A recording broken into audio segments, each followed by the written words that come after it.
आप देख रहे हैं सागर टीवी न्यूज।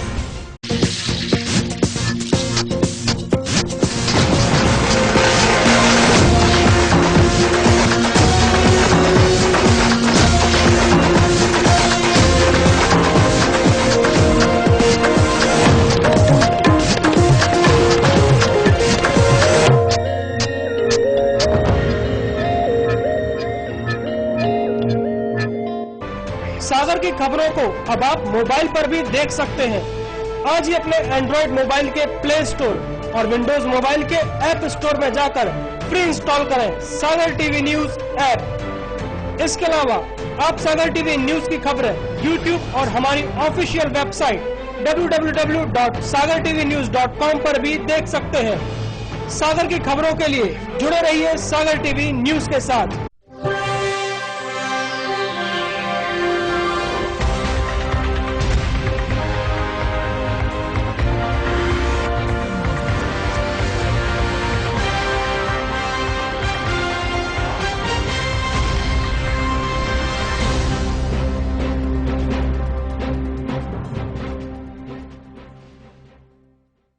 नमस्कार, सागर टीवी न्यूज में आपका स्वागत है। मैं रोहित दुबे और आइए नजर डालते हैं दिन भर की कुछ खास खबरों पर। सानोदा थाना पुलिस ने एक मिनी ट्रक से 1000 किलो विस्फोटक किया बरामद। 138 डेटोनेटर, जिलेटिन समेत अन्य विस्फोटक सामग्री की जब्त। 2 लोगों को हिरासत में लेकर चल रही है पूछताछ। मंडी बामोरा स्टेशन के पास रेलवे कॉलोनी में कराए जा रहे बोरवेल में पानी के साथ निकली गैस की और आग की लपटें। 40 से 50 फीट ऊंचाई तक निकली पानी की बौछार। प्रशासन ने बोर कराया बंद। दूषित खाना खाने से गड़ाकोटा के Kasturba Gandhi pre matric girls hostel की 40 छात्राएं हुई बीमार। 23 छात्राओं को जिला अस्पताल में कराया गया भर्ती।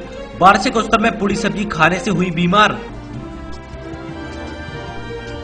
मुख्यमंत्री कन्यादान योजना के तहत रायकबार समाज का विवाह सम्मेलन हुआ संपन्न। समारोह में विवाह बंधन में बंधे 50 जोड़े। और सानोदा थाना क्षेत्र में अज्ञात कारणों से युवक ने फांसी पर झूलकर कर ली आत्महत्या। पुलिस ने मर्ग कायम कर जांच में जुटी।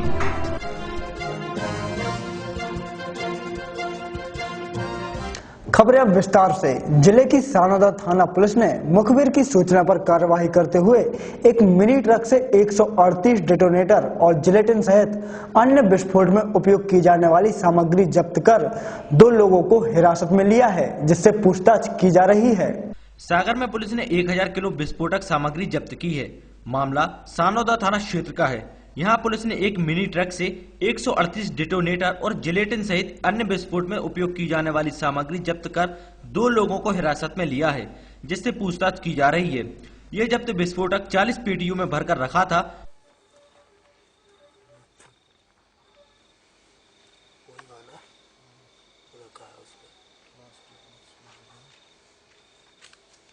उसमें जो रखा है वो टेबल पे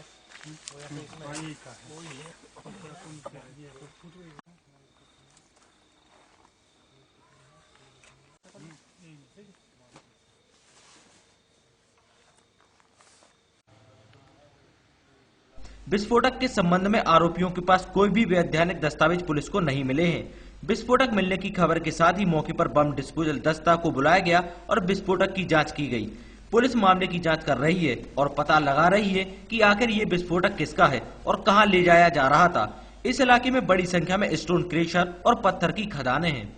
सूचना मिली थी हमें कि नया खेड़ा आपचन तरफ एक गाड़ी जा रही है जिसमें लगभग 1000 किलो विस्फोटक पकड़ा गया है।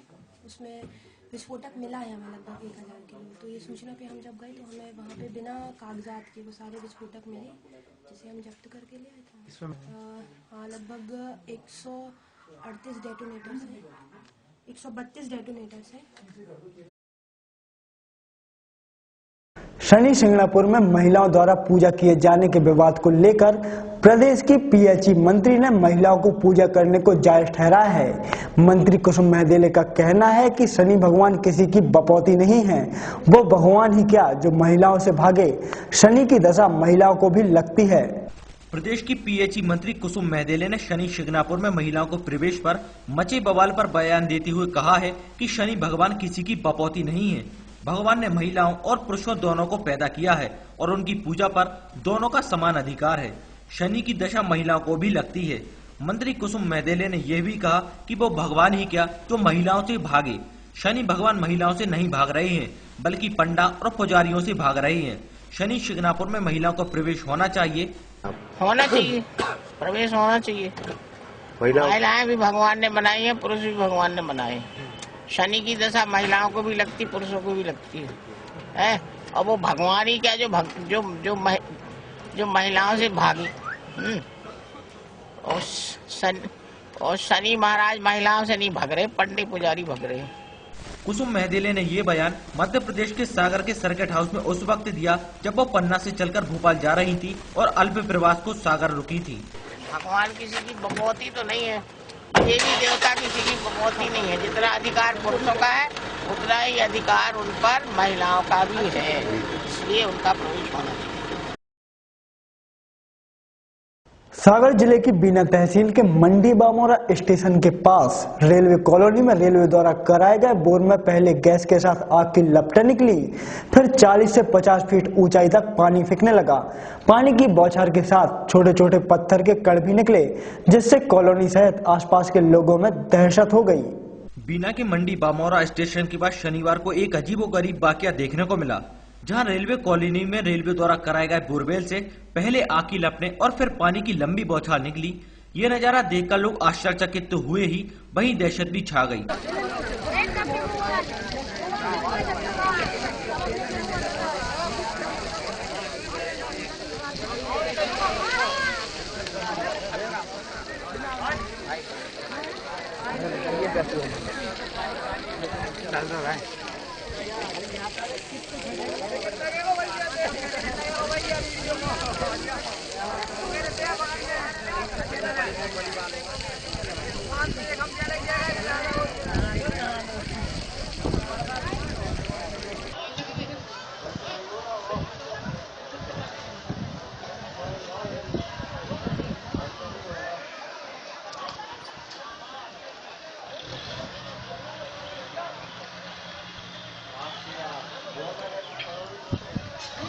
दरअसल बोर खुदवाने के बाद यहाँ पहले गैस के साथ करीब 10 से 20 फीट की आग की लपटें निकलने लगी। जैसे ही ये शांत हुई, बोर से फिर से 40 से 50 फीट ऊंचाई तक पानी फेंकने लगा। पानी की बौछार के साथ छोटे छोटे पत्थर के कण भी निकले, जिससे कॉलोनी सहित आसपास के लोगों में दहशत हो गई।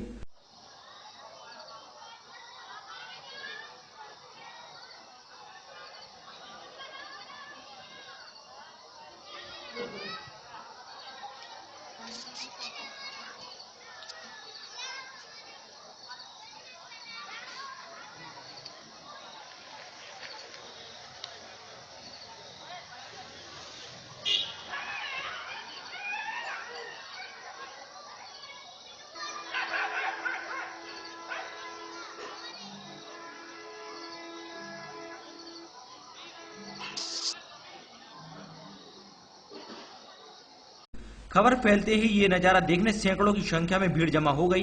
मौके पर मौजूद लोगों ने सूचना रेलवे तथा स्थानीय प्रशासन को दी। बताया जा रहा है कि स्टेशन सहित रेलवे कॉलोनी में पानी की समस्या थी। इस समस्या को दूर करने के लिए कॉलोनी परिसर में 410 फीट गहरा बोर कराया गया था। बोर में पानी निकलने के बाद मोटर डाली जाना थी, लेकिन शनिवार को कई फीट ऊंचाई तक पानी निकलने लगा। कॉलोनी वाले अधिकारियों के साथ पहुंचे और बोर को बंद कराकर उसके चारों ओर तार की फेंसिंग करा दी गई है। गढ़ाकोटा के शासकीय कस्तूरबा गांधी प्री मैट्रिक छात्रावास की 40 छात्राएं दूषित खाना खाने से बीमार हो गईं, जिसमें 23 छात्राओं की हालत बिगड़ने से उन्हें सागर जिला चिकित्सालय रेफर किया गया है, जहां उनका इलाज जारी है। प्रशासन भले ही ये दावा करे कि छात्रावासों में सब कुछ ठीक चल रहा है, लेकिन गढ़ाकोटा में प्री मैट्रिक छात्रावास में लापरवाही का आलम है और इसका खामियाजा मासूम छात्राओं को भुगतना पड़ा है। गढ़ाकोटा के कस्तूरबा गांधी छात्रावास की 40 छात्राएं दूषित खाना खाने से बीमार हो गईं।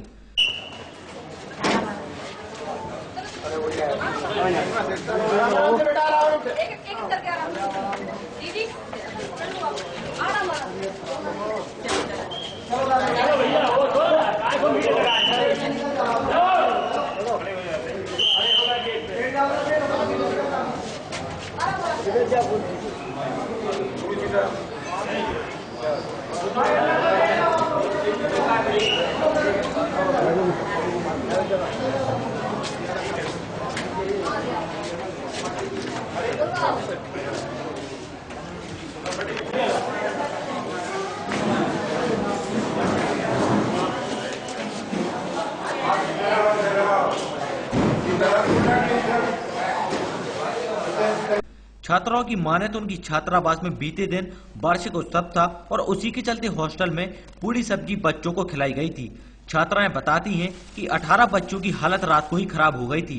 सुबह जाके 40 बच्चियां फूड पॉइजनिंग से बीमार हो गईं, जिनमें से 23 बच्चियों जो 6ठी से लेकर 8वीं की छात्राएं हैं, इन्हें सागर के जिला चिकित्सालय में भर्ती किया गया है, जहां 2 बच्चों की हालत गंभीर बनी हुई है।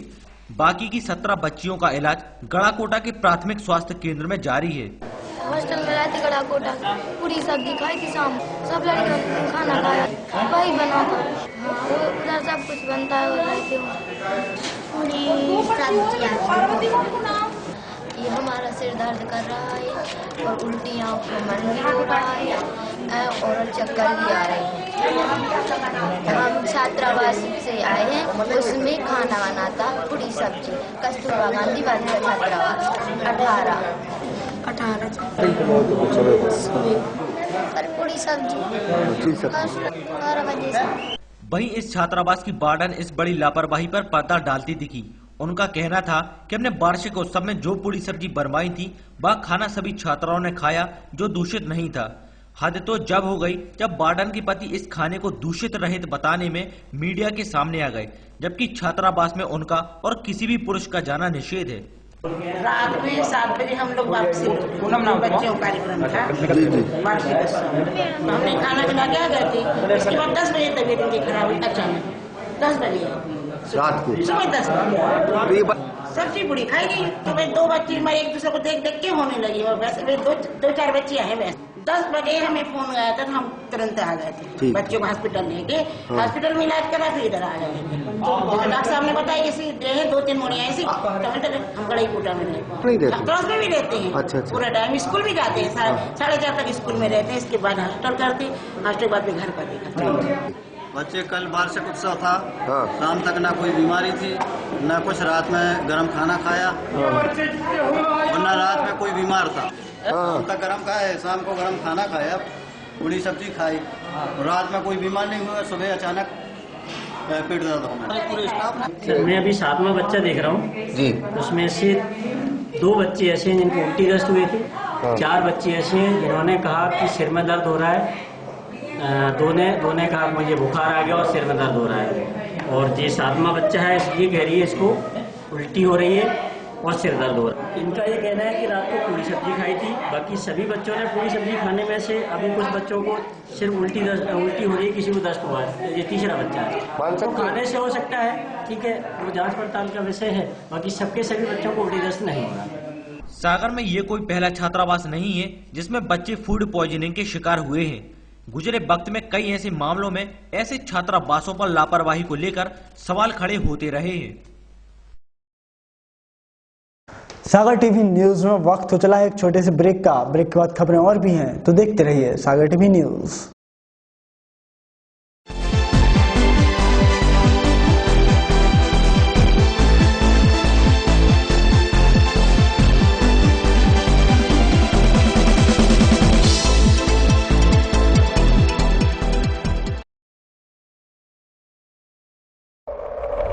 जो किसी से डरता नहीं, खबर से समझौता करता नहीं, बेबाक है उसकी जुबान और बेखौफ है अंदाज, तेज है, तर्रार है, 100 झूठ पर भारी उसका एक प्रहार है। खबरों की दुनिया का अजीगर, टीवी पत्रकारिता का बड़ा नाम।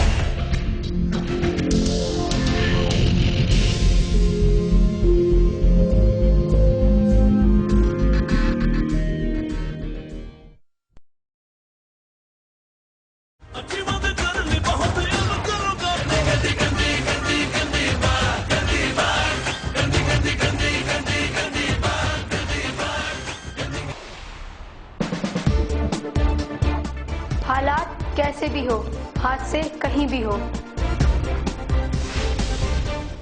शहर के चप्पे चप्पे की खबर होगी अब आप तक। जश्न जीत का हो या आजादी का,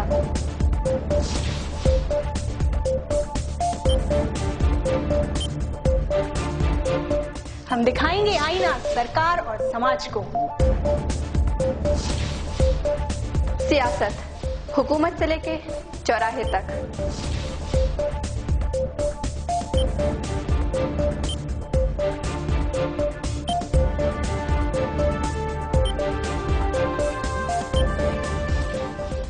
कब कौन खेल रहा है कैसा खेल,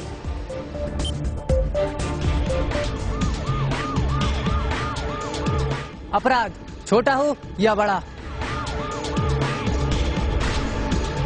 हर जुर्म पर होगी हमारी नजर।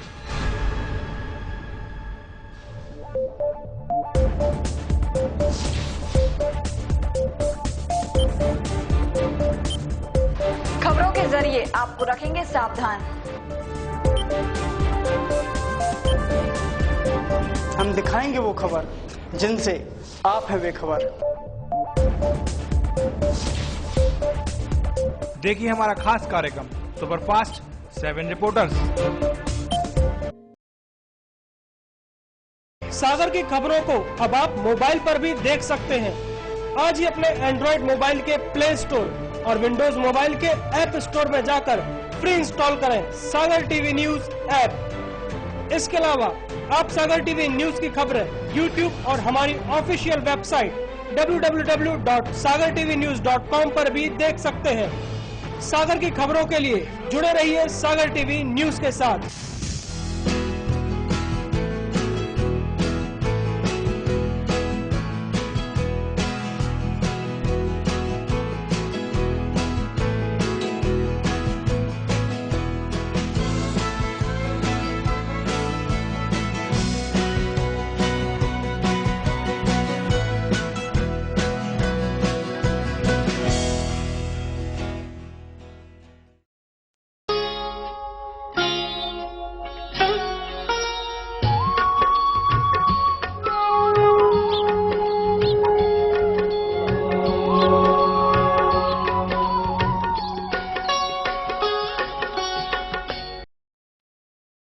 क्या कहती है आपकी राशि?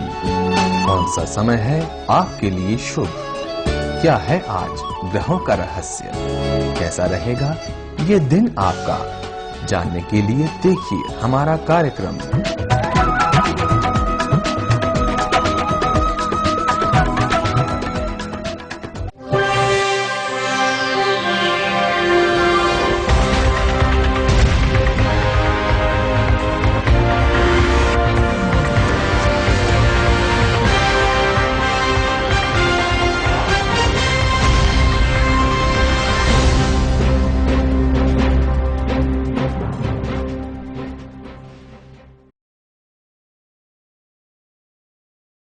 ब्रेक के बाद आपका एक बार फिर से स्वागत है। रविवार को संभागीय जनसंपर्क कार्यालय में कार्यरत सहायक संचालक ओपी दुबे को सेवानिवृत्त कर एक समारोह में विदाई दी गई। इस दौरान कार्यालय के कर्मचारियों और मीडिया से जुड़े लोगों ने श्रीफल और शाल भेंट कर विदाई दी। संभागीय जनसंपर्क कार्यालय में कार्यरत सहायक संचालक ओपी दुबे को रविवार को सेवानिवृत्त होने पर विदाई समारोह आयोजित किया गया, जिसमें विभाग और पत्रकारिता से जुड़े लोगों सहित उनके शुभचिंतक जन मौजूद रहे। विदाई कार्यक्रम में सभी ने उन्हें शाल और श्रीफल भेंट कर भावभीनी विदाई दी।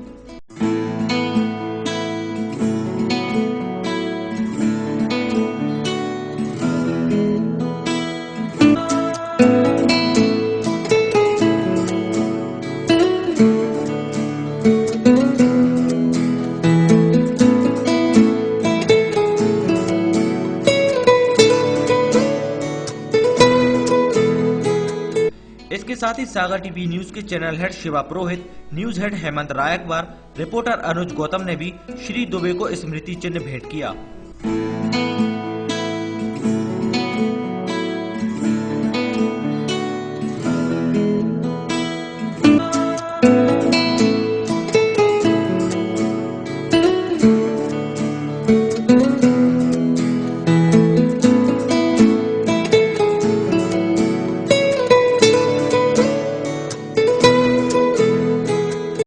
कार्यक्रम में भोपाल जनसंपर्क कार्यालय के अधिकारी रामशरण पारासर और सागर जनसंपर्क कार्यालय के सभी कर्मचारी, इसके साथ ही शहर के प्रिंट और इलेक्ट्रॉनिक मीडिया के सभी पत्रकार मौजूद रहे और सभी ने उन्हें भावभीनी विदाई देते हुए उज्जवल भविष्य की कामना की। सरल और सुलभ जनसंपर्क अधिकारी माने जाएंगे द्विवेदी।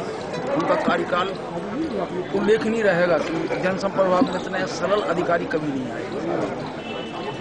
उनमें सेवा काल की शुरुआत से हमारा उनसे संपर्क रहा।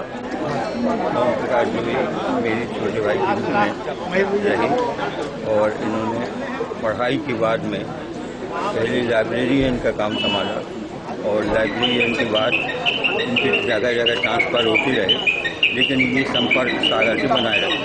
टीकमगढ़ हो, दमोह हो या नरसिंहपुर हो, ऐसे जिलों की नौकरी करने के बाद भी सागर इनके लिए सदा प्रिय रहा। कोई भी पत्रकार है उसके लिए इनका सदा सहयोग रहा। यहाँ तक कि भोपाल के अधिकारी भी इनको बहुत चाहते थे, तो इनके कार्यशैली ऐसी थी कि किसी भी दल विशेष से जुड़कर इनने काम नहीं किया और पत्रकारिता के क्षेत्र में इनकी अनुभव और इनकी मिलनसारिता एक सदा उल्लेखनीय रहेगी। जनसंपर्क विभाग में इनका योगदान सदा चिरस्मरणीय रहेगा।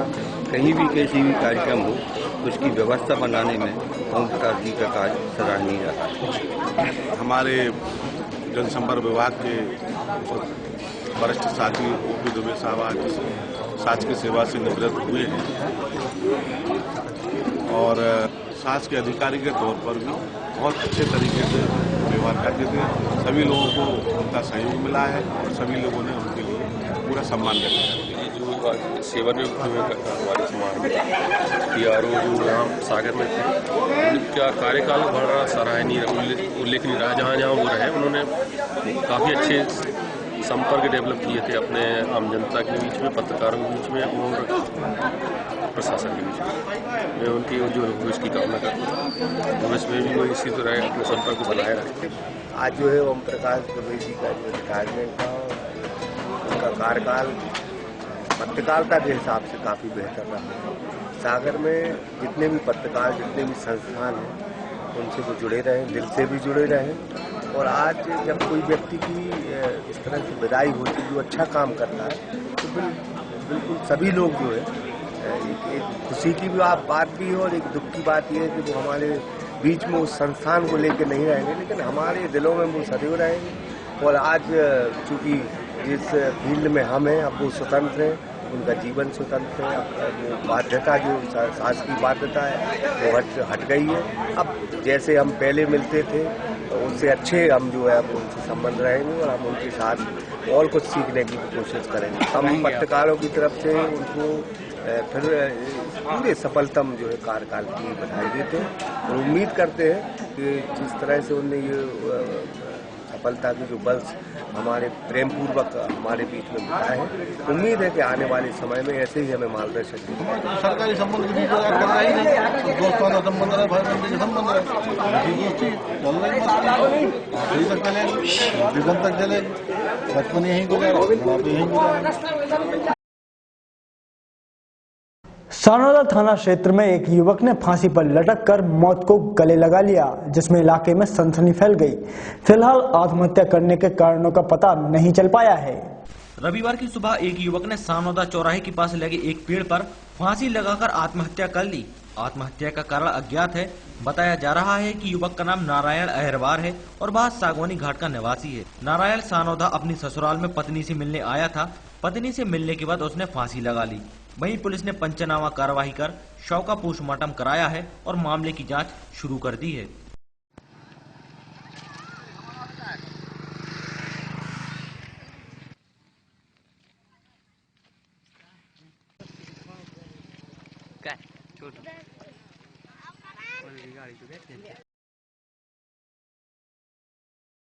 मुख्यमंत्री कन्यादान योजना के तहत राधा तिराहा स्थित गैंडा जी धर्मशाला में रायकवार समाज के विवाह सम्मेलन का आयोजन किया गया, जिसमें खबर लिखे जाने तक लगभग 50 जोड़ों का विवाह संपन्न हुआ। रविवार को मुख्यमंत्री कन्यादान योजना के तहत राधा तराहा स्थित गैड़ाजी धर्मशाला में राय अकबर समाज का विवाह सम्मेलन आयोजित किया गया। इस विवाह सम्मेलन में करीब 50 जोड़े शादी के बंधन में बंध गए।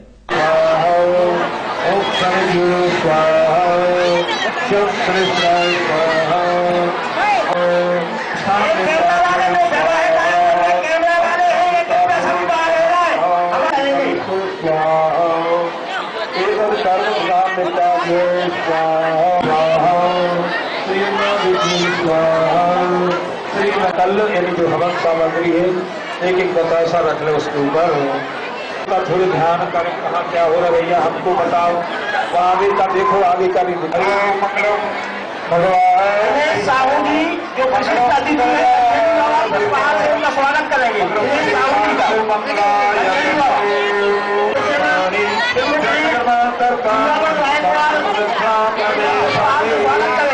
चार परिक्रमा हो जाए। इस कार्यक्रम में भाजपा महिला मोर्चा की जिला अध्यक्ष सरोज सिंह, गौर नगर मंडल अध्यक्ष सविता साहू सहित कई लोग मौजूद रहे। आइए देखते हैं क्या है खास आज की अमृतवाणी में।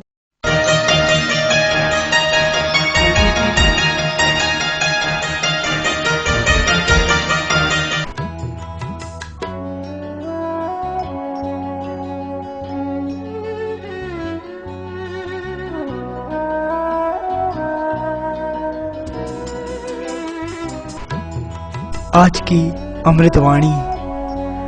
सत्य के सूर्य को कभी असत्य के बादल ढक नहीं सकते।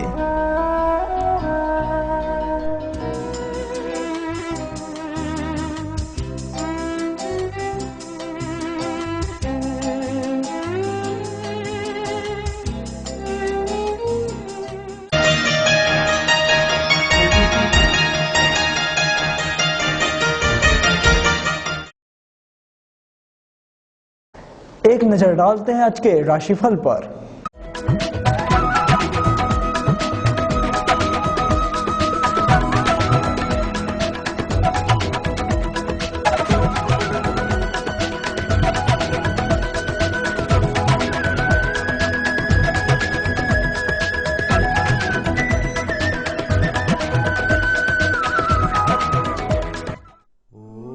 मेष राशि वालों के लिए जीवन साथी से अनुकूलता रहेगी। शारीरिक कष्ट संभव है। शत्रु सक्रिय रहेंगे। राजकीय सहयोग प्राप्त होगा। धन प्राप्ति होगी।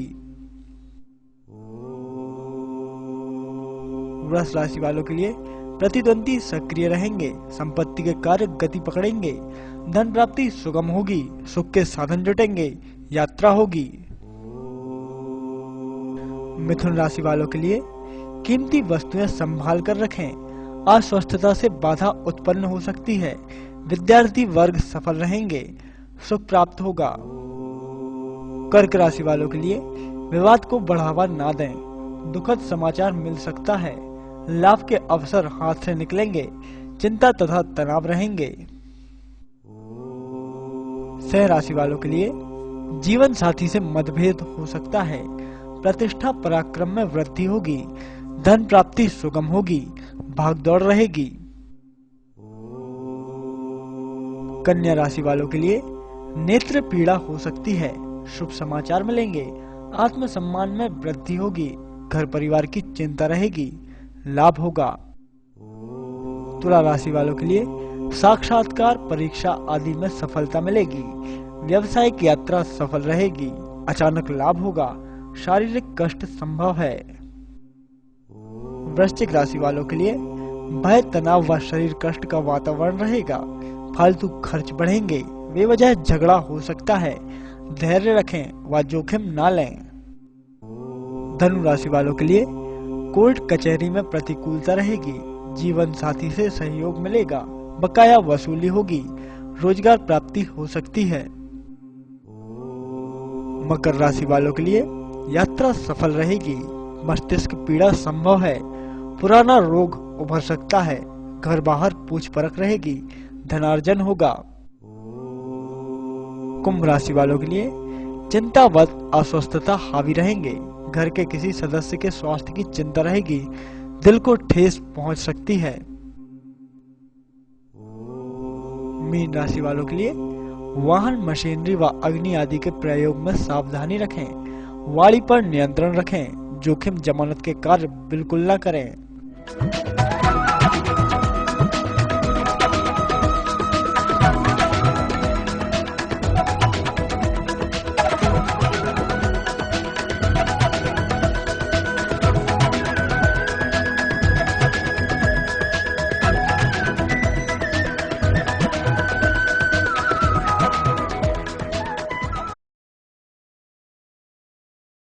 ये थी दिन भर की तमाम खबरें। इसके बाद देखिए हमारे खास कार्यक्रम अप्पू के हेल्थ टिप्स और गुमनाम सितारे। तब तक के लिए मुझे दीजिए इजाजत। नमस्कार।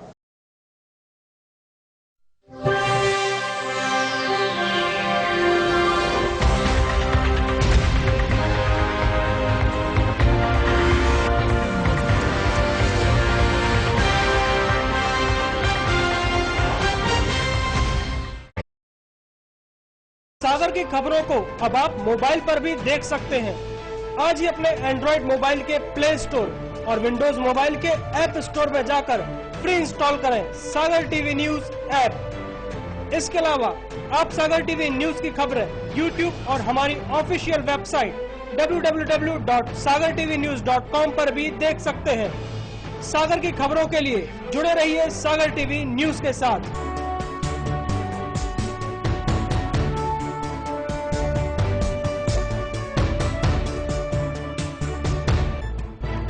गली से मोहल्ले तक, शहर से गांव तक, प्रदेश से देश तक, चाहे जैसी भी हो मुश्किलें और जैसे भी हो हालात, हम पहुंचाएंगे आप तक आपकी बात। 24 घंटे पूरे सप्ताह, हर घटना पर रहेगी पैनी नजर, जिससे आप न रहें बेखबर। देखिए सागर टीवी न्यूज दिन भर।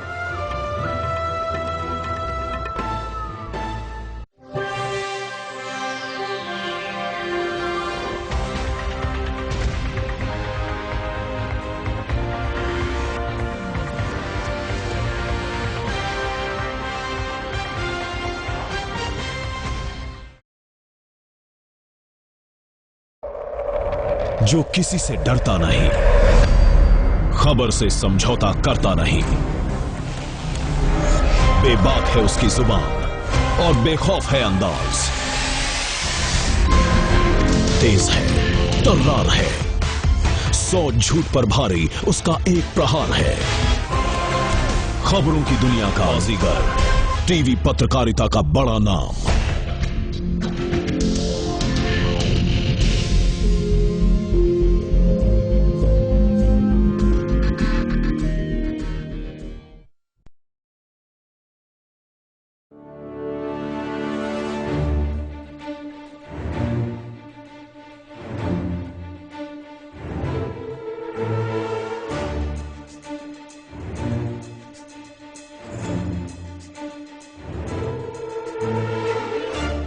नमस्कार। सागर टीवी न्यूज के खास कार्यक्रम सागर के गुमनाम सितारे लेकर मैं हूं श्रुति श्रीवास्तव।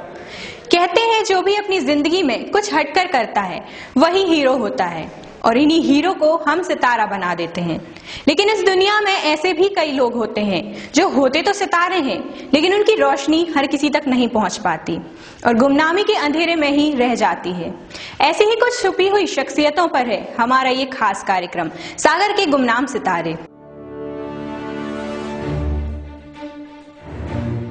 आज हम बात करने जा रहे हैं एक ऐसी शख्सियत के बारे में जिन्होंने कम उम्र में वो कर दिखाया जो बड़े बड़े लोग करने के बारे में शायद ही सोच पाए। इस शख्स ने कम उम्र में काम तो बहुत बड़े किए, लेकिन शायद उनका वो नाम नहीं मिल पाया जिसके वो सच्चे हकदार थे।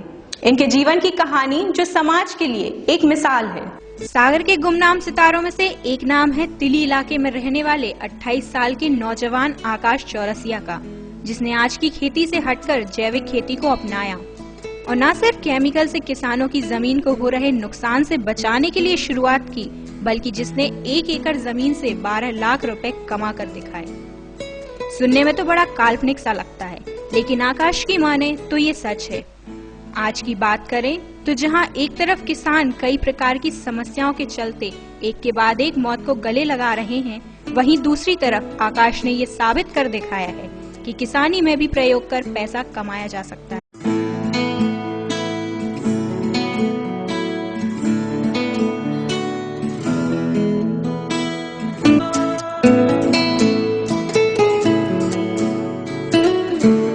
अगर शिद्दत हो तो कुछ भी नामुमकिन नहीं। आकाश वो इंसान है जिसने किसान भाइयों को रोता देख अपनी अलग राह बना ली और कठिन को सरल और सरल को सहज कर दिखाया।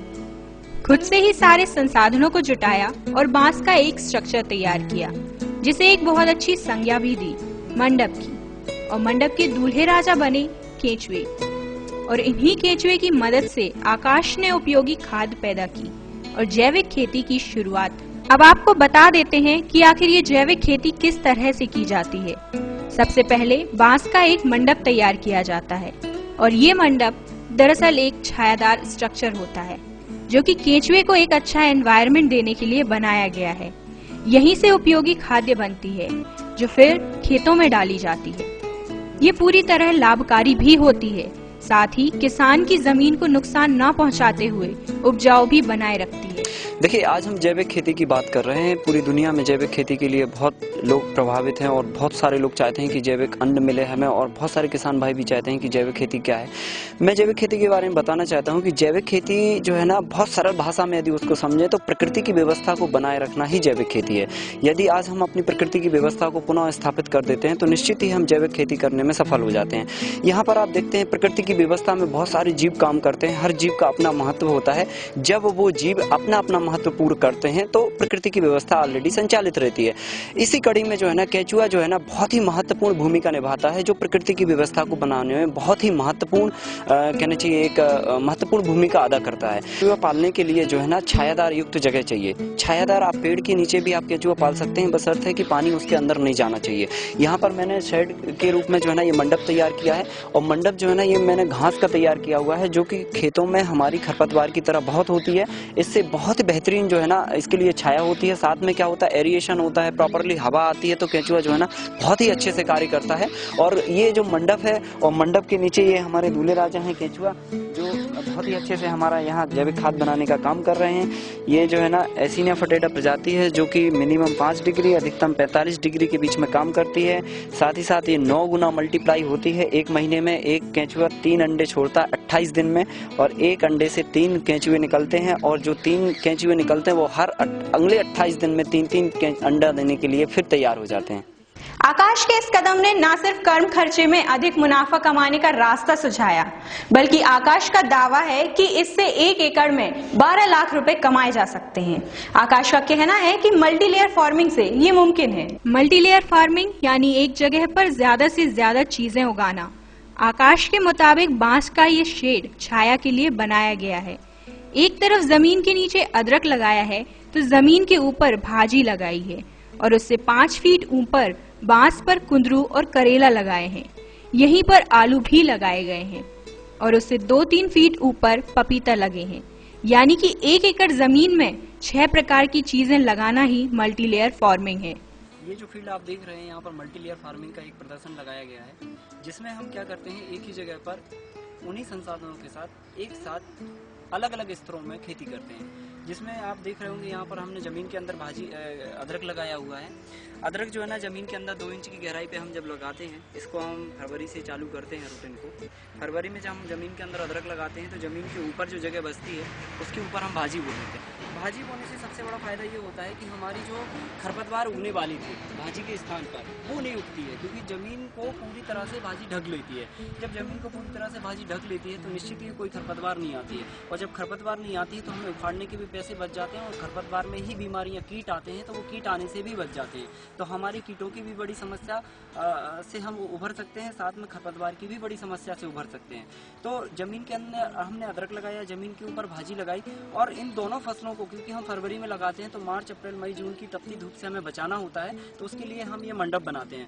मंडप में हम घास का और बांस का उपयोग करते हैं जो हमारे खेतों में आसानी से हो सकता है, और इसको जो है ना हमने बढ़िया छायादार युक्त जो है ना एक शेड तैयार किया हुआ है। इस शेड के माध्यम से न केवल फसल को, नीचे उगने वाली फसल को छाया मिलती है, बल्कि जो है ना फसल के लिए वो इन्वायरमेंट, वो वातावरण मिलता है जो फसल को उगने के लिए बेहतर से बेहतर इन्वायरमेंट चाहिए, वो इन्वायरमेंट इस मंडप और छाया के माध्यम से मिलता है। मंडप के माध्यम से छाया और उसको इन्वायरमेंट तो मिल गया, साथ ही साथ हम ये आप देख रहे होंगे बेल वर्गीय चीज भी लगा देते हैं ऊपर, लाइक कुंदरू या करेला जैसी फसलों को भी हम तीसरी फसल के रूप में लगा सकते हैं। तो हमारी तीसरी फसल के रूप में मंडप पर जो है ना कुंदरू या करेला भी हो सकती है। यहाँ पर एक साथ 3 फसलें तो आपने देख ली, एक साथ मैं आपको बता रहा हूँ यहाँ पर 4 फसलें भी मैंने उगाई हुई हैं, जिसमें नीचे जमीन के अंदर अदरक लिया हुआ है, जमीन के ऊपर भाजी, और जमीन के ऊपर 7 फीट हाइट पर ये मंडप बनाया है जिसमें हमने कुंदरू या करेले की फसल ली है। साथ ही साथ हमने 5-5 फीट के अंतर से ये पपीते का प्लांटेशन किया है। ये आप देख सकते हैं यहाँ पर जो है ना चौथी क्रॉप के रूप में हमारा पपीता है, जो कि 8 फीट हाइट पर मंडप के ऊपर निकला हुआ है, और ये 8 फीट हाइट पर फलता है। तो जमीन के अंदर अदरक हो गया, जमीन के ऊपर भाजी हो गई, ऊपर बीच में कुंदरू हो गई, फिर पपीते हो गए। अब हमारा अदरक निकलता है तो इसी जगह पर हम ये आलू भी लगा सकते हैं। आकाश की खेती के आर्थिक फायदों के साथ साथ और भी फायदे हैं, जिसमें सबसे बड़ा फायदा आपके स्वास्थ्य का है। अगर आप अच्छा खाना खाते हैं तो ही अपना स्वास्थ्य अच्छा बना सकते हैं। आकाश की जैविक खेती भी आपके स्वास्थ्य के लिए बहुत लाभकारी है। आकाश का कहना है कि उनके जैविक खेती करने के पीछे एक बहुत बड़ा कारण ये भी है। जब मैंने लोगों की बढ़ती बिगड़ती हालातों को देखा, अस्पतालों की बढ़ती संख्या को देखा, आज हमारे देश में आप देख रहे होंगे कि स्कूलों से ज़्यादा, स्कूलों कॉलेजों से ज़्यादा हमारे हॉस्पिटल्स बढ़ते जा रहे हैं, और उन हॉस्पिटलों में भी ये हालत है ये कि जो है ना जब सीज़न आता है तो मरीजों के लिए जो है ना पलंग नहीं मिलते, बेड नहीं मिलते सोने के लिए, तो हमने देखा है कि नीचे मरीज सोए रहते हैं। तो अस्पतालों की बढ़ती संख्या को देखकर और लोगों की बढ़ती बिगड़ती हालत को देखकर, स्वास्थ्य लोगों का गिरते हुए देखकर, मानसिक तनाव को देखकर मैंने समझा कि कहीं ना कहीं इसका सीधा प्रभाव जो है ना खाने से होता है, क्योंकि हमारे बुजुर्ग कहा करते हैं कि जैसा खाओगे अन्न वैसा होगा मन। तो निश्चित ही है जब हम अच्छा अन्न खाएंगे, अच्छा जल पिएंगे तो निश्चित ही हम स्वस्थ होंगे। तो लोगों के बिगड़ते स्वास्थ्य को देखकर मैं यहाँ से प्रेरित हुआ और मैंने जैविक खेती करना चालू किया। आमतौर पर जब किसान खेती करता है तो उसे ज्यादा जमीन, ज्यादा खाद और पानी की जरूरत पड़ती है, लेकिन मल्टीलेयर फार्मिंग करने से ज्यादा पानी, ज्यादा खाद और वक्त भी बचाया जा सकता है। आकाश ने भी कुछ ऐसा ही किया। अब सवाल ये उठता है कि आकाश का किया गया 1 एकड़ से 12 लाख कमाने का दावा कैसे पूरा हुआ, तो जरा ये भी देखिए। आकाश 1 एकड़ जमीन में से 60 क्विंटल अदरक निकालते हैं और इससे 6 लाख रुपए कमाते हैं। तो वहीं 2 लाख रुपए कुंदरू से, 1 लाख रुपए भाजी से, 2 लाख पपीते से और 50,000 आलू से निकालते हैं। यानी आकाश पूरे साल में मल्टीलेयर फार्मिंग से 12 लाख रुपए कमाते हैं। वाकई जो कोई न कर सका वो आकाश ने कर दिखाया है।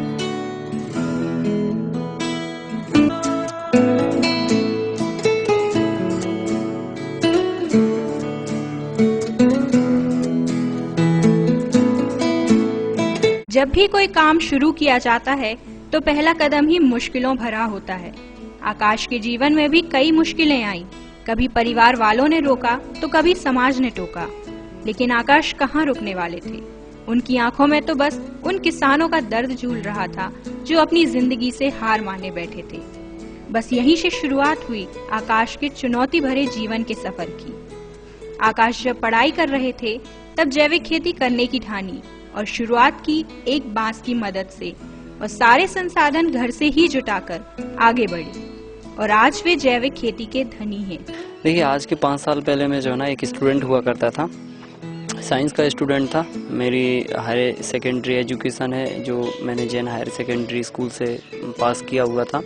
इसके तुरंत बाद में मेडिकल क्षेत्र में मैं जाना चाहता था, पीएमटी की तैयारी कर रहा था। उसी दौरान जो है ना जब पीएमटी की तैयारी कर रहा था तो मेरे लोगों से जुड़े स्वास्थ्य को लेकर मैं काफ़ी चिंतित था। बढ़ती अस्पतालों की संख्या देखकर और उनमें बढ़ते मरीजों की संख्या को देखकर और बिगड़ती लोगों की मानसिक हालत को देखकर मैं वहाँ से प्रेरित हुआ। मुझे लगा कि ऐसा कुछ करना चाहिए जो लोगों के रूट पर काम करे, लोगों के जो स्वास्थ्य पर काम करे। तो मुझे समझ में आया कि जो है ना मुझे ज़मीन से जुड़ के काम करना होगा और कुछ इसमें परिवर्तन लाना होगा। जो जहर आज हमारी कृषि को खराब कर रहे हैं और जो अन्न हमारा निकल रहा है वो थाली के माध्यम से हमारा जहर हमारे शरीर के अंदर जा रहा है, उसके लिए हमें प्रयास करना पड़ेगा। तो मैंने जो है ना जून 2011 को ये काम करना चालू किया।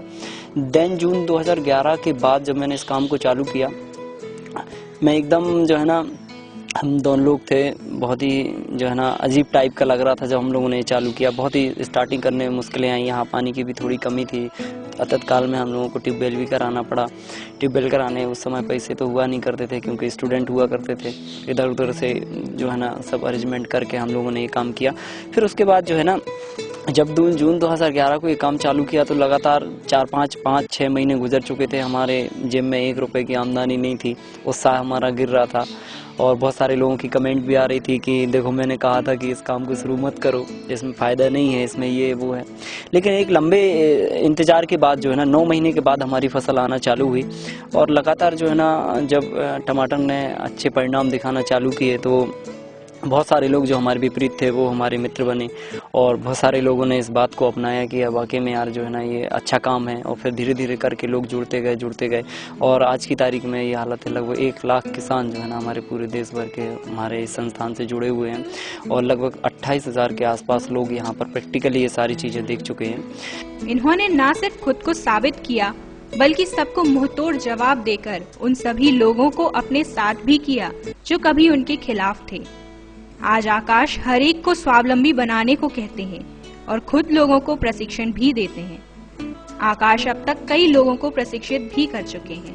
कम उम्र में ही जहां आकाश का एक हाथ आसमान की ऊंचाइयां छू रहा है तो वहीं उनका पैर जमीन पर है। हम सलाम करते हैं आपके जज्बे को जिसने आपको बनाया, आपकी शख्सियत को निखारा और दुनिया को आपके होने का एहसास कराया। तो ये थी हमारे आज के गुमनाम सितारे आकाश के जीवन की कहानी। हम जल्दी किसी दूसरे गुमनाम सितारे की कहानी लेकर आएंगे। फिलहाल मुझे दीजिए इजाजत। नमस्कार।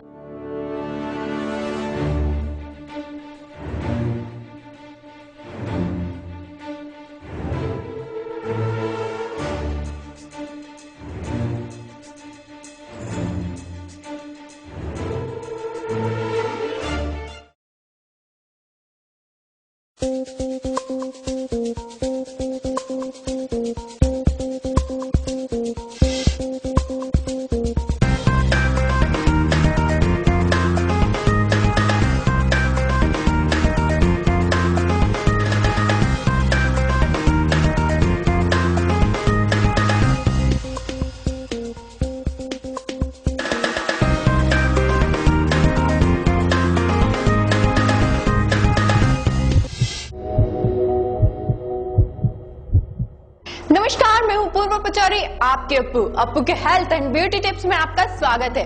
आज हम बात करेंगे अखरोट की। अखरोट में कई विटामिन और कई मिनरल्स होते हैं जो हमारे शरीर के लिए काफी फायदेमंद है। ये सबसे ज्यादा फायदेमंद हार्ट पेशेंट के लिए होते हैं।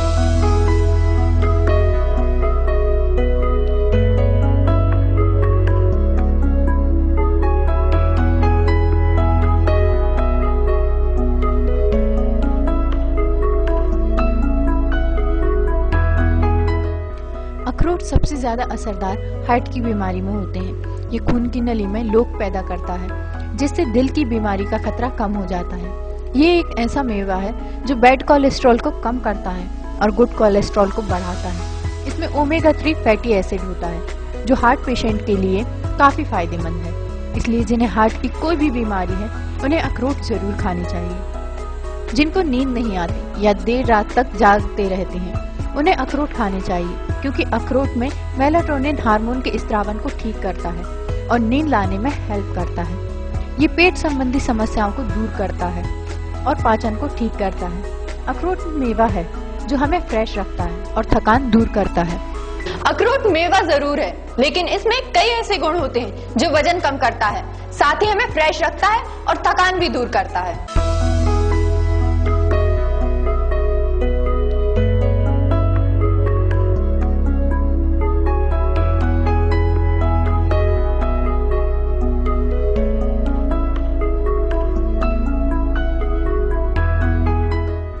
अखरोट अधिक कैलोरी जलाता है जिससे वजन कम होता है। यदि आप वजन कम करना चाहते हैं तो डेली 2-3 अखरोट जरूर खाएं। अखरोट रक्त वाहिकाओं को फैला देता है और मेटाबॉलिक सिंड्रोम को कम करता है जो मधुमेह को कंट्रोल करता है। ये कैंसर जैसी खतरनाक बीमारी से बचाता है। इसमें एंटीऑक्सीडेंट प्रॉपर्टीज होती हैं जो कैंसर सेल को इकट्ठा होने से रोकता है।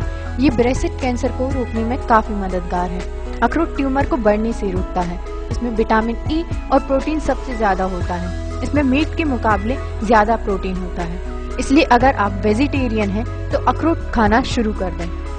अखरोट में कई मिनरल्स और कई विटामिन होते हैं जो तुरंत एनर्जी देता है और थकान को भी दूर करता है। रोज अखरोट खाने से बेहतरीन रिफ्रेशमेंट होता है। अखरोट खाना जितना फायदेमंद हमारे शरीर के लिए है, उतना ही असरदार उसका छिलका भी है। अखरोट की छाल को पीसकर सूजन पर लगाने से सूजन कम होती है।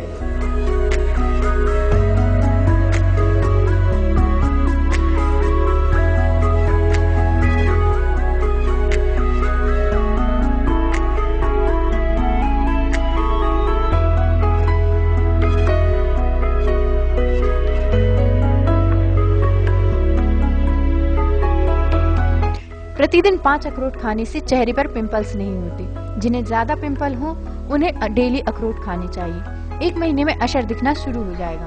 अखरोट की गिरी, 4 बादाम की गिरी और 18 मुनक्का डेली सुबह शाम खाएं और फिर दूध पिएं। ये बुजुर्गों को काफी फायदेमंद है और वृद्धों की इससे निर्बलता दूर होगी। किसी भी तरह का दर्द हो या चोट लगने पर सूजन हो, अखरोट की छाल पीसकर लगाने से सूजन में आराम मिलता है।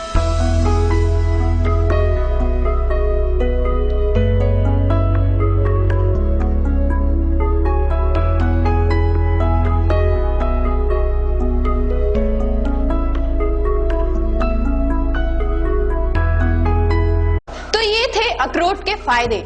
आज के लिए बस इतना ही। कल फिर हाजिर होंगे एक नए इंग्रेडिएंट के साथ। तब तक खुश रहें, अपना ख्याल रखें।